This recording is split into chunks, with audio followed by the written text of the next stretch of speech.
माता गंगे, माता गंगे। प्रणाम माता गंगे। सौभाग्यवती भव। क्या बात है कृतिकाओं? माता गंगे, देखिए ना, देवी सिद्धियोगा हमें पुत्र कार्तिकेय को नहीं दे रही है। हाँ माते, हमारी इतनी प्रार्थना करने के पश्चात भी देवी सिद्धियोगा अपने हट पर अड़िग है। देवी विरूपाक्षी, देवी महेश्वरी, क्या कहती है देवी सिद्धियोगा? वो कहती है कि वो उस समय तक पुत्र कार्तिकेय को किसी को भी नहीं देंगी जब तक स्वयं पुत्र कार्तिकेय किसी के पास जाने की इच्छा व्यक्त ना करे। हाँ माते, अब आप ही बताएं कि कुमार तो अभी बहुत छोटे हैं, वे भला अपनी इच्छा का प्रदर्शन कैसे करेंगे? देवी दिव्या, ये तो आप माताओं का आपसी वाद विवाद है। यदि आपको इसमें कोई समस्या दिखाई दे रही है तो आप सबको मिलजुल कर उसका निवारण कर लेना चाहिए। परंतु माते, पुत्र कुमार अभी किसी को भली भांति पहचानते ही नहीं है, फिर वो हमारे समक्ष आने की इच्छा कैसे करेंगे? हाँ माते, हम जब भी उन्हें गोद में लेने के लिए हाथ आगे बढ़ाते हैं तो वे स्वयं किलकारी मारते हुए देवी सिद्धियोगा के आंचल में छिप जाते हैं। और इसी का लाभ देवी सिद्धियोगा उठा रही है और पुत्र कार्तिकेय को हमें नहीं दे रही है। ये तो बड़ी कठिन समस्या उत्पन्न हो गई है। यदि पुत्र कार्तिकेय आपके पास आना नहीं चाहते तो उन्हें बलपूर्वक लेना ये तो उचित नहीं होगा। ये आप क्या कह रही है माते? आप ही यदि इस प्रकार वार्ता करेंगी तो हम अपनी प्रार्थना लेकर कहाँ जाएं?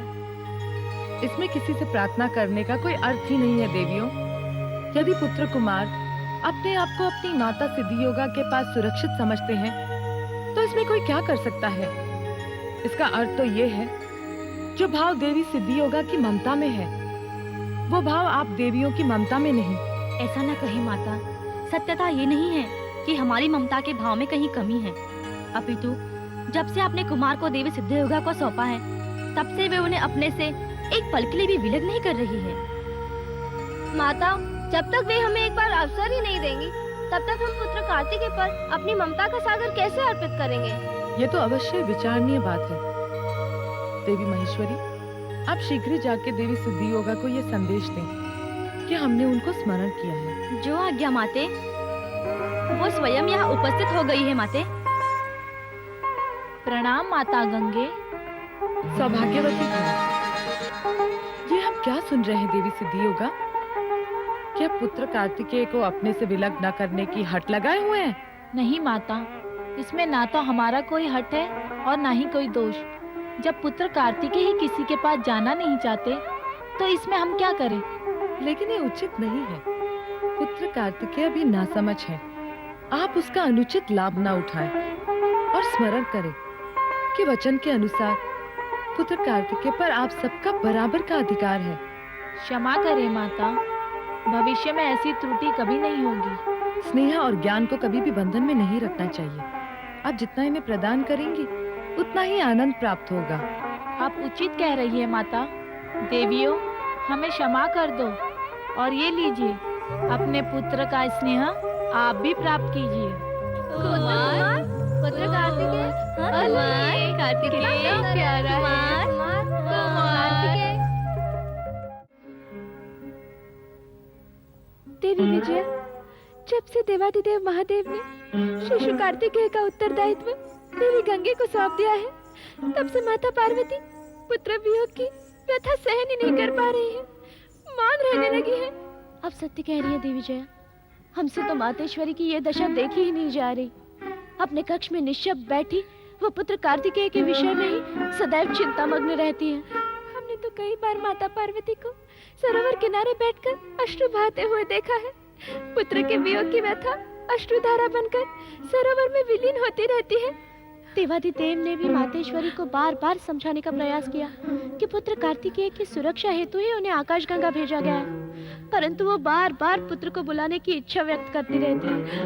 माता, जो स्वयं शक्ति स्वरूपा है, उनको इस प्रकार मौन और विवश देखकर हमें अत्यंत पीड़ा होती है।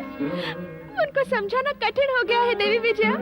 मातेश्वरी को तो अब मात्र गजानन ही समझा सकते हैं। आप ठीक कह रही है देवी विजया, हमें शीघ्र ही गजानन के समक्ष उपस्थित होकर उनसे प्रार्थना करनी चाहिए। माता की वेदना तो अब वही दूर कर सकते हैं। वो देखिए देवी विजया, गौरी नंदन है।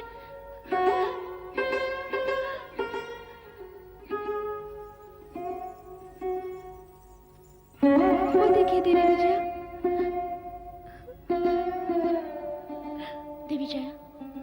सरोवर के किनारे गजानन गणेश चिंताग्रस्त दिखाई दे रहे हैं। गौरी नंदन की वो गरिमा, वो चंचलता, वो तेज, सब मानो एक स्वप्न सा प्रतीत होने लगा है। यही नहीं, गौरी नंदन के मुखमंडल पर भ्राताश्री के विरह की वेदना स्पष्ट झलकती रहती है। मातेश्वरी को कोई भी समझाने का प्रयास करता है तो माता समझ ही नहीं पाती, विलाप कर उठती है। बार बार एक ही बात पूछती रहती है कि पुत्र कार्तिकेय कैसे है। इतनी लंबी अवधि बीत गई है पुत्र का जाकर, पुत्र कब आएंगे। माताश्री और गजानन गणेश की ये स्थिति देखकर तो संपूर्ण कैलाशवासी शोकाकुल हो गए हैं। अब तो हमसे भी ये पीड़ा सही नहीं जाती। यही सोचकर तो हम गजानन के पास आए थे, पर गौरीनंदन स्वयं ही इतने व्यथित हैं, हम उनसे क्या कह पाएंगे। अब तो इसका समाधान देवादिदेव ही कर सकते हैं। हाँ देवी विजया, हमें शीघ्र ही देवादिदेव महादेव के पास चलना चाहिए। आइए।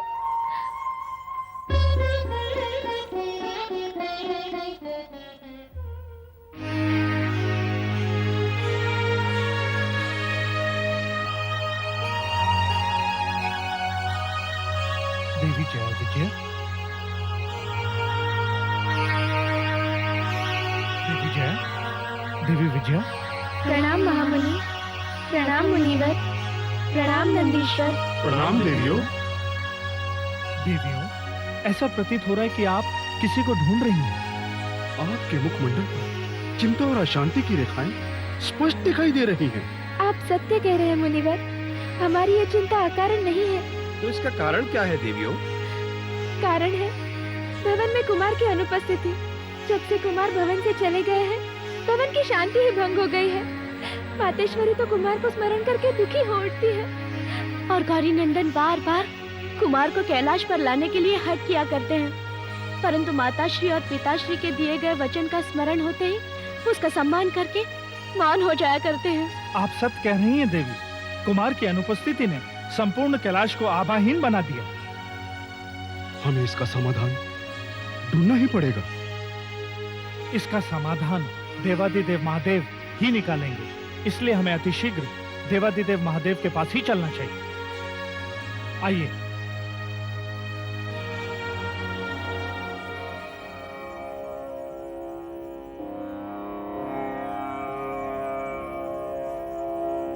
प्रणाम देवादिदेव महादेव। कल्याणमस्तु। महामुनि विश्वकर्मा, आप सबका यहाँ अकस्मात उपस्थित होना क्या किसी विशेष परिस्थिति का सूचक है? महामुनि विश्वकर्मा, आप निसंकोच कहें, क्या बात है? हे देवादिदेव महादेव, आप तो सर्व ज्ञाता हैं, भला आपसे क्या छिपा है?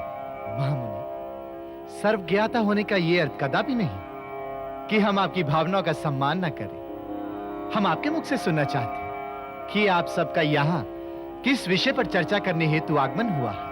हे देवादिदेव, संपूर्ण कैलाश का वातावरण तो नीरस प्रतीत हो रहा है। ऐसा लगता है कि जीवन का सारा भाव, सारा रस समाप्त हो गया। महामुनि, आप तो स्वयं निरसतापूर्ण वार्ता कर रहे हैं। हम ही नहीं देवादिदेव, संपूर्ण कैलाशवासी ऐसा ही अनुभव कर रहे हैं कि कुमार कार्तिकेय के आकाश गंगा जाने के पश्चात कोई भी उल्लास, कोई भी उत्सव कैलाश पर नहीं मनाया गया।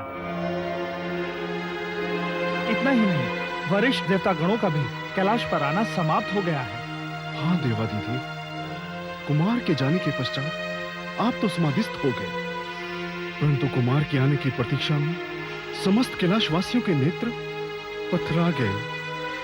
हे महादेव, हमारे द्वारा कुमार कार्तिकेय को कैलाश भ्रमण कराने का विचार तो केवल स्वप्न बन के ही रह गया है। हाँ देवादिदेव, सबसे अधिक चिंताजनक स्थिति तो गजानन गणेश की है।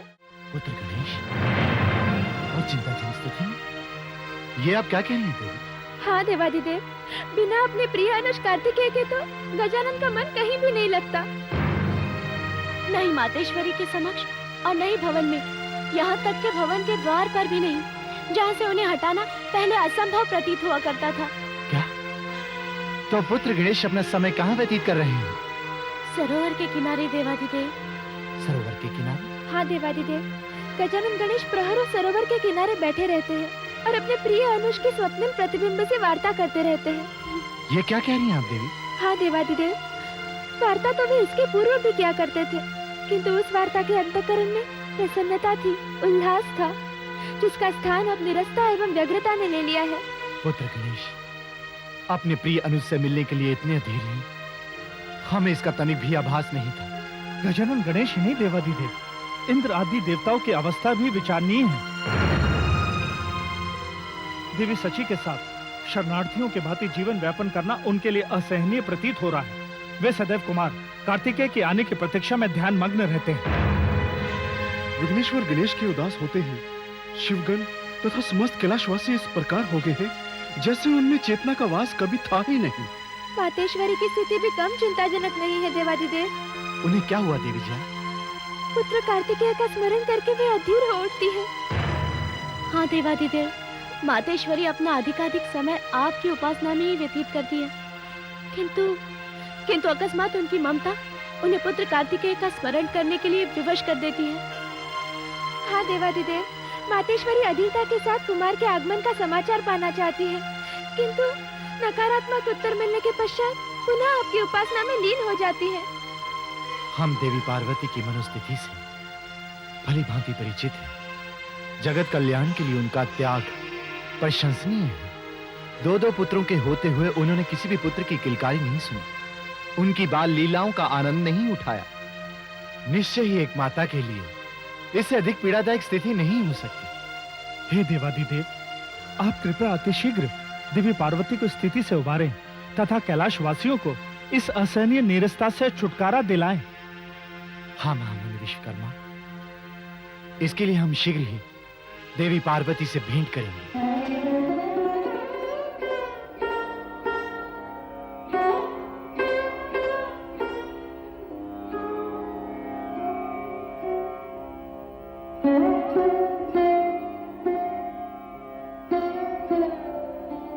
देवी उमा,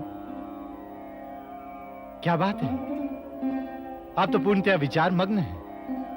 इस एकांत में बैठकर क्या सोच रही हैं आप? स्वामी,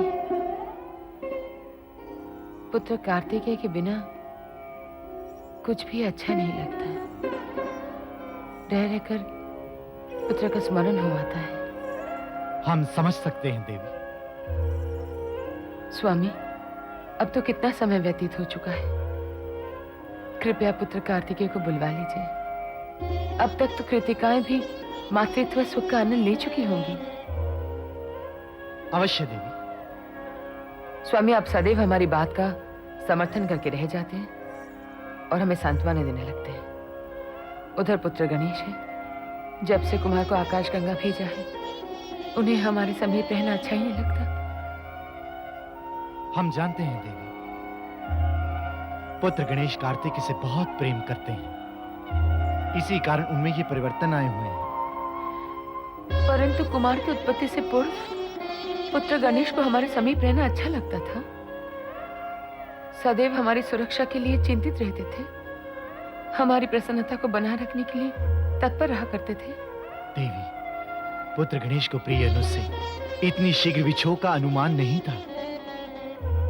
अनुमान तो हमें भी नहीं था स्वामी, परंतु कुमार के उत्पन्न होते ही बहन गंगे उन कृतिकाओं को ले आएंगी, ऐसा आभास नहीं था।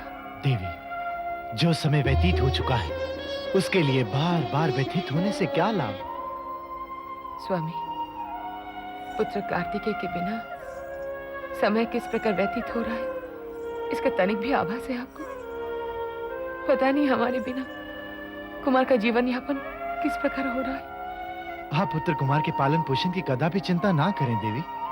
उनकी 6 माताएं हैं, उन्हें प्रसन्नता तथा पूर्णता देने के लिए हर संभव प्रयास कर रही होंगी। और आपकी बहन गंगे भी तो है वहां पर। स्वामी, आप सर्वथा उचित कह रहे हैं, परंतु हमारे धैर्य का बांध टूटता जा रहा है। अब हम कुमार के बिना एक क्षण भी नहीं रह पाएंगे। आप रुष्ट न हो देवी, हम स्वयं पुत्र कुमार को कैलाश बुलवाने के लिए गंभीर हैं। आप सत्य कह रहे हैं स्वामी? हमें महामुनि विश्वकर्मा ने बताया कि पुत्र गणेश समस्त देवता और संपूर्ण कैलाशवासी पुत्र कुमार से मिलने के लिए अधीर हो रहे हैं। हाँ स्वामी, कृपया पुत्र कार्तिकेय को बुलवाकर आप सभी को ऐसी स्थिति से बाहर निकालिए। देवी, आपकी और सबकी भावनाओं का सम्मान करते हुए हम पुत्र कुमार को कैलाश बुलवाने की व्यवस्था करेंगे। पुत्र कमलाक्ष, पुत्र तारकाक्ष को अतिशीघ्र बुलवाने की व्यवस्था करो। भ्राता श्री को अकस्मात बुलाने की क्या आवश्यकता पड़ गई काका श्री? आवश्यकता है कमलाक्ष, अब हमें कैलाश पर आक्रमण की तैयारी करनी है। कैलाश पर आक्रमण? परंतु आपने तो स्वयं हमें कैलाश पर आक्रमण करने के लिए रोक दिया था काका श्री। उस समय संभवतः वो ही अधिक आवश्यक था, परंतु अब हमसे दैत्यराज तारकासुर की स्थिति देखी नहीं जाती। उस शिवांश के भय के कारण दैत्यराज विक्षिप्त से होते जा रहे हैं, परंतु इसके पश्चात यदि वो शिवांश जीवित रहता है तो ये हमारे लिए कलंक की बात है। अवश्य कलंक की बात है, परंतु ये आपके लिए नहीं, ये हमारे लिए कलंक की बात है। दैत्यराज तारकासुर के वीर पुत्रों के लिए कलंक की बात है। ये हमारे लिए लज्जा का विषय है कि हम इंद्रलोक व यमलोक के सिंहासनों को अपनी छाती से लगाए बैठे हैं, परंतु ऐसा साहस नहीं जुटा पा रहे जिनसे अपने पिताश्री की चिंताओं को दूर कर सके। दैत्यराज की चिंताएं अवश्य दूर होंगी पुत्र कमलाक्ष, अवश्य दूर होंगी, परंतु इसके लिए हमें अधिक बल और शक्तियां एकत्रित करनी होगी। काकाश्री, हम अपना जीवन देने के लिए भी तत्पर हैं, परंतु किसी भी प्रकार आप पिताश्री को ऐसी विकट परिस्थितियों से निकालिए, उन्हें कोप भवन से बाहर निकालिए। पुत्र कमलाक्ष, अधीर ना हो। तुम्हारे अपने पिता के प्रति उत्पन्न भावना निश्चय ही सराहनीय है, और तुम्हारे जैसे पुत्रों के होते हुए किसी भी पिता को परिस्थितियां अधिक समय तक अपने अधीन नहीं रख सकती। परंतु कब तक काकाश्री, कब तक पिताश्री को इसी प्रकार कोप भवन में बंद देखना होगा? कब तक माताश्री कोप भवन के द्वार पर बैठी अश्रु बहाती रहेंगी और पिताश्री के बाहर निकलने की प्रतीक्षा करती रहेंगी? पुत्र कमलाक्ष, ये प्रतीक्षाएं अतिशीघ्र समाप्त हो जाएंगी। ये तुम्हारे काका काल नेमी का वचन है। हम महारानी कृष्णा को इस प्रकार अधीर होते हुए नहीं देख सकते। तुम जाकर भ्राता तारकाक्ष को सूचित करो कि कैलाश पर आक्रमण करने के लिए उसे काका काल नेमी ने स्मरण किया है। जाओ। जो आ गया काकाश्री।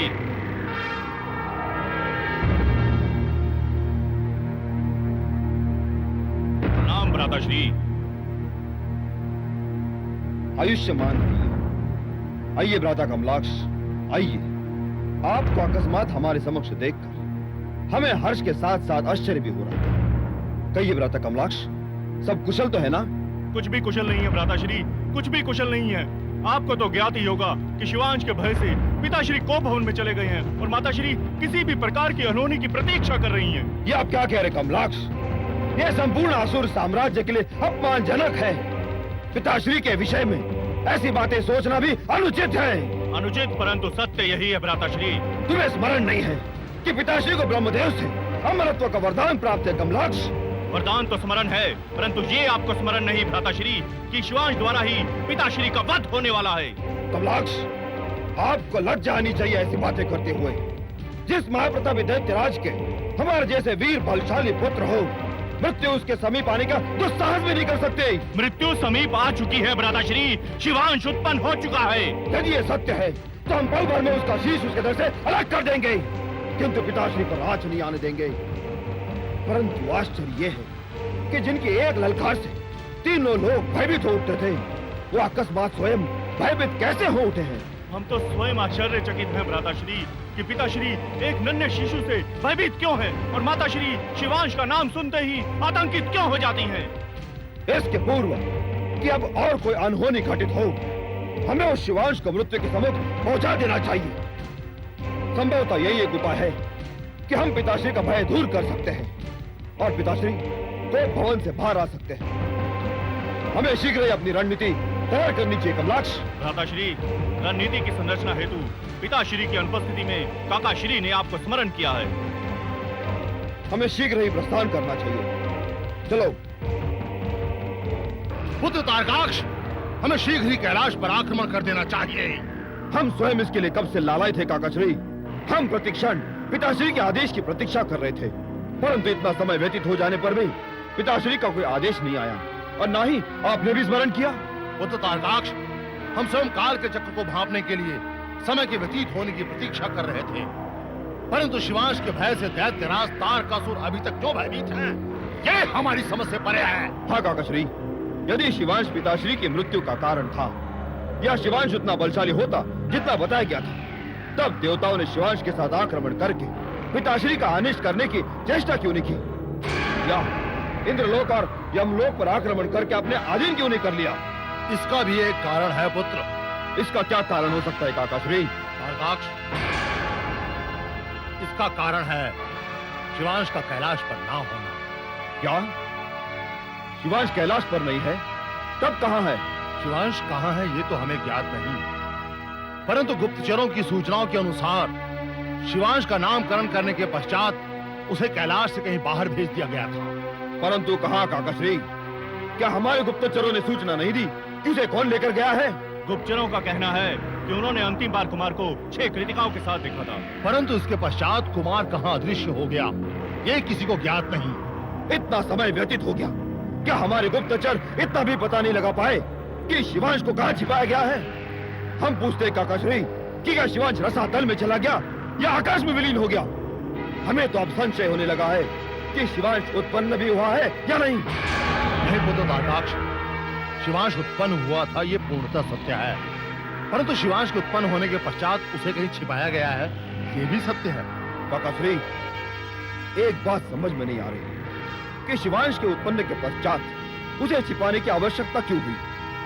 उस गणेश और देवाधिदेव के होते हुए देवता उसे किससे छिपाना चाहते हैं? निसंदेह असुर साम्राज्य से, दैत्य सम्राट त्रिपुरासुर से, स्वयं दैत्यराज तारकासुर से।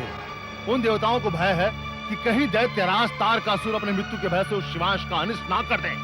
काकाश्री, जब वे देवता स्वयं इस बालक पिताश्री के क्रोध से बचाते फिर रहे हैं, तब पिताश्री उस बालक की उत्पत्ति से क्यों भयभीत हो रहे हैं? क्यों हम हाथ पे हाथ धरे प्रतीक्षा कर रहे हैं कि देवता उस बालक के साथ हम पर आक्रमण करे? हम तुम्हारे तर्क से प्रसन्न हैं तारकाक्ष। जितनी सूक्ष्मता से तुमने इस विषय पर विचार किया है उतना तो हम भी नहीं कर पाए। निश्चय ही आपका विचार सराहनीय है भ्राताश्री, परंतु हमें उन देवताओं को एकत्र होकर हम पर आक्रमण करने का अवसर नहीं देना चाहिए। कोई अवसर नहीं दिया जाएगा पुत्र कमलाक्ष। अभी तो अकस्मात कैलाश पर आक्रमण करके उन देवताओं के मनोबल को छिन्न भिन्न कर दिया जाएगा, और जो आत्मविश्वास उस शिवांश की उत्पत्ति के पश्चात उन देवताओं में उत्पन्न हुआ है उसे खंडित कर दिया जाएगा। हाँ काकाश्री, जिस प्रकार उन देवता ने अप्रत्यक्ष रूप से पिताश्री पर अत्याचार किया है, उन्हें मानसिक रूप से निर्बल बनाया है, हम उसका प्रत्युत्तर उस कुमार को समाप्त करके देंगे। परंतु उसे समाप्त करने के लिए उसका पता होना आवश्यक है भ्राताश्री कि वो कहाँ है। हाँ, यदि वो जीवित है तो अवश्य मिलेगा, और यदि वो जीवित नहीं है तो उससे भयभीत होने का प्रश्न ही नहीं उठता। प्रणाम देवाधिदेव। कल्याणमस्तु। प्रणाम माते। हे देवाधिदेव, आपने हमें स्मरण किया? आदेश दीजिए महादेव, किस कार्य हेतु आपने हमें स्मरण किया है? महामुनि विश्वकर्मा, वीरभद्र, नंदीश्वर, एक विशेष कार्य है जिसका उत्तरदायित्व हम आपको सौंपना चाहते हैं। आपका आदेश शिरोधार्य है देवाधिदेव। पुत्र कुमार के वियोग की वेदना आप सबसे छिपी नहीं है। ये सभी को ज्ञात है देवाधिदेव।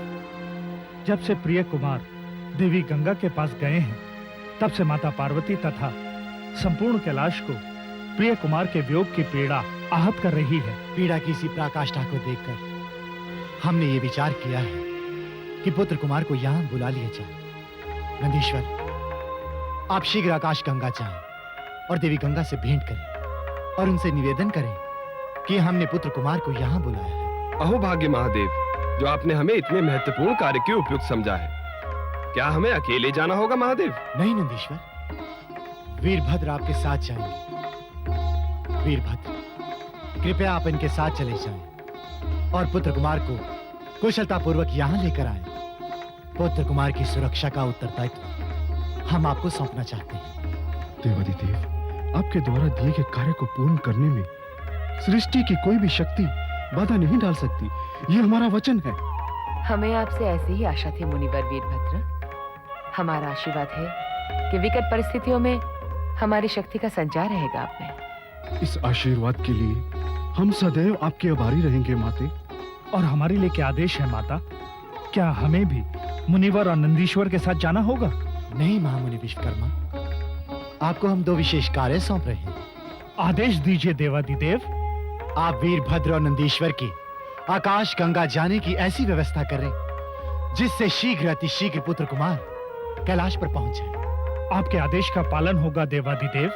ऐसे द्रुतगामी वाहन का निर्माण करें जिससे पुत्र कुमार सहस्र योजन की दूरी क्षण भर में पूरी कर ले। अवश्य माता। ये तो हमारे लिए सौभाग्य की बात होगी कि ऐसे शुभ कार्य के लिए देवादिदेव ने हमें अवसर प्रदान किया। आदेश दे देवादिदेव, हमें और क्या करना होगा? महामुनि विश्वकर्मा, पुत्र कुमार के आगमन की प्रसन्नता में संपूर्ण कैलाश को सजाना होगा, जिसे देखकर पुत्र कुमार का मुखमंडल प्रसन्नता से खिल जाए। हाँ महामुनि, पुत्र कुमार के आगमन पर भवन की भव्यता ऐसी होनी चाहिए जिसे कुमार देखते ही रह जाए। ऐसा ही होगा माता, भवन की सुंदरता देखते ही बनेगी।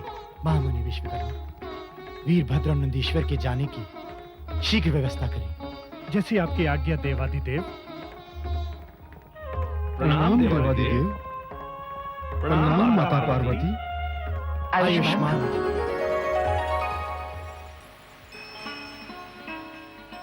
प्रणाम देवी गंगे। कल्याणमस्तु। मुनिवर वीरभद्र, नंदीश्वर, क्या आपका किसी विशेष कार्य के लिए आगमन हुआ है? हाँ देवी गंगे। तो कृपया अति शीघ्र बताएं, वो कार्य क्या है? देवी, देवादिदेव और देवी पार्वती के आदेश को आप तक पहुंचाना ही हमारे आगमन का कारण है। क्या आप देवादिदेव व बहन पार्वती का आदेश लेकर आए हैं? कृपया अति शीघ्र बताइए मुनिवर। आदेश तो हमारे लिए है देवी, आपके लिए तो निवेदन है। मुनिवर, महादेव का निवेदन भी हमारे लिए आदेश के समान है। कृपया अति शीघ्र बताइए, हमारी अधीरता न बढ़ाइए। देवादिदेव का निवेदन है कि आप हमें प्रिय कुमार को कैलाश ले जाने की आज्ञा दें। ये आप क्या कह रहे हैं मुनिवर? हाँ देवी गंगे, माता पार्वती पुत्र कार्तिकेय का वियोग सहन नहीं कर पा रही हैं। परंतु पुत्र गणेश तो देवी पार्वती के पास उपस्थित है। देवी, गजानन गणेश तो स्वयं अनुज कार्तिकेय को मिलने के लिए अधीर हुए जा रहे हैं। उनकी स्थिति का वर्णन हम कैसे करें, समझ में नहीं आता देवी। बिना अनुज के ना तो उन्हें माता पार्वती के पास सुख चैन मिलता है और ना भवन के द्वार पर। देवी, कैलाश पर कुमार के ना होने से संपूर्ण कैलाश शोकाकुल है। हम सबको यही प्रतीक्षा है कि कुमार कार्तिकेय कब आएंगे। परंतु हम पुत्र कार्तिकेय को अभी कैलाश कैसे भेज सकते हैं? अभी तो पूर्णतः युवा भी नहीं हुए। आप उनके युवा होने की चिंता ना करें देवी। कैसे न करें नंदीश्वर, पुत्र कार्तिकेय की सुरक्षा का उत्तरदायित्व तो हमारे ऊपर है। आकाश गंगा असुरों से परे है, परंतु आकाश गंगा से कैलाश ले जाते समय यदि पुत्र कार्तिकेय पर असुरों ने आक्रमण करके उनका अनिष्ट करने की चेष्टा की तो? देवी, वीरभद्र के होते कुमार पर कोई अनिष्ट करे कदापि संभव नहीं। संभव तो आप बोल रही हैं। देवादिदेव महादेव ने हमें अपने रुद्र रूप से उत्पन्न किया है। मुनिवर उचित कह रहे हैं देवी गंगे। मुनिवर वीरभद्र की शक्ति और पराक्रम से समस्त असुर साम्राज्य परिचित है। हमारी शंका का कारण मुनिवर वीरभद्र की शक्ति व पराक्रम नहीं है नंदीश्वर। हमारी शंका का कारण है पुत्र कार्तिकेय का भी बालक होना। देवी, कुमार कार्तिकेय प्रत्यक्ष में भले ही बालक है, परंतु अप्रत्यक्ष में कितने बलशाली व शक्तिशाली हैं, यह आप भली भांति जानती हैं। आप उचित कह रहे हैं मुनिवर, परंतु हम तो धर्म संकट में पड़ गए हैं। अब ऐसा कौन सा धर्म संकट आ गया है देवी, जिसके कारण आप महादेव के निवेदन को अस्वीकार करने का विचार कर रही हैं? आप हमारे धर्म संकट को अनुचित न समझे नंदीश्वर। देवादिदेव के आदेश या निवेदन को अस्वीकार करने का विचार तो स्वप्न में भी हमारे मस्तिष्क में नहीं आ सकता। तब आपके धर्म संकट का कारण क्या है देवी? हमारे धर्म संकट का कारण है वो 6 कृतिकाएं। जब उन्हें ये ज्ञात होगा कि आप पुत्र कार्तिकेय को लेने आए हैं तो उन पे क्या बीतेगी? देवियों, देवियों, क्या बात है देवी सिद्धयोगा, आपके इस प्रकार उतावलेपन का कारण क्या है? देवियों, क्या आपको ज्ञात है कि कैलाश से मुनिवर वीरभद्र और नंदीश्वर आए हैं? नहीं देवी सिद्धयोगा। मुनिवर वीरभद्र और नंदीश्वर? परंतु क्यों? उनके इस प्रकार आकाश गंगा आने का कारण क्या है? कारण तो ज्ञात नहीं देवियों, परंतु ये निश्चित है कि वे अवश्य देवादिदेव या माता पार्वती का कोई ना कोई आदेश लेकर आए हैं। देवादिदेव का आदेश? देवियों, कहीं माता पार्वती ने कुमार कार्तिकेय को तो नहीं बुलवाया है? नहीं देवी, ऐसा कैसे हो सकता है? नहीं देवी, कुमार तो अभी छोटे हैं। और हमारी ममता तथा वात्सल्यता की भावनाएं भी अभी पूर्णतः शांत नहीं हुई है। देवी सिद्धयोगा, हमें शीघ्र माता गंगा के समक्ष उपस्थित होकर अपनी शंका का समाधान करना चाहिए। आप उचित कह रही है देवी महेश्वरी, शीघ्र चलिए।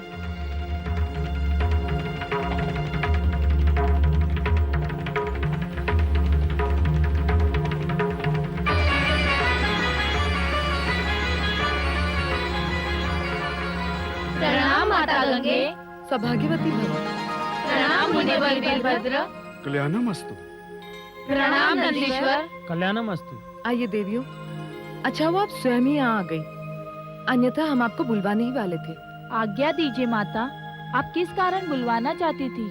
देवियों, मुनिवर वीरभद्र और नंदीश्वर यहाँ देवी पार्वती और महादेव के आदेश से ही उपस्थित हुए हैं। माता, हमें इसका आभास हो गया था। तब तो आपको ये भी ज्ञात हो गया होगा कि ये क्या आदेश लेकर यहाँ आए हैं।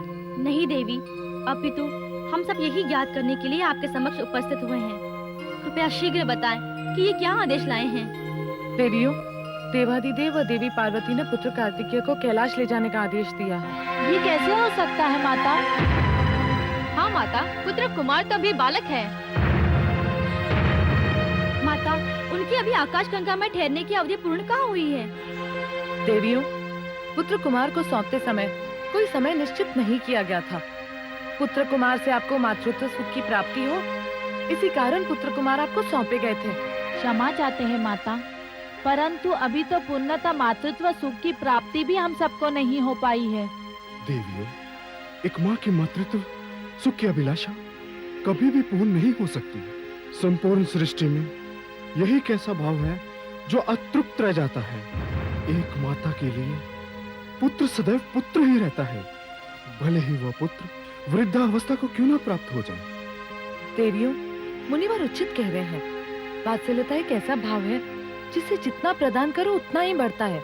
माता, आप तो जानती ही हैं कि हम पुत्र कार्तिकेय को कितना स्नेह करती हैं। वास्तव में हमारे मातृत्व सुख की अभिलाषा बढ़ती ही जा रही है। माता, कृपया हमारी अभिलाषा पूर्ण होने तक कुमार को यहीं रहने दीजिए। देवियों, कृपया देवी पार्वती के विषय में विचार करें। उन्होंने आपकी अभिलाषा को पूर्ण करने के लिए तथा अपने वचन का पालन करने के लिए पुत्र कार्तिकेय को अपने से दूर यहाँ आकाश गंगा भेज दिया। देवियों, पुत्र वियोग में माता पार्वती की अधीरता बढ़ती ही जा रही है।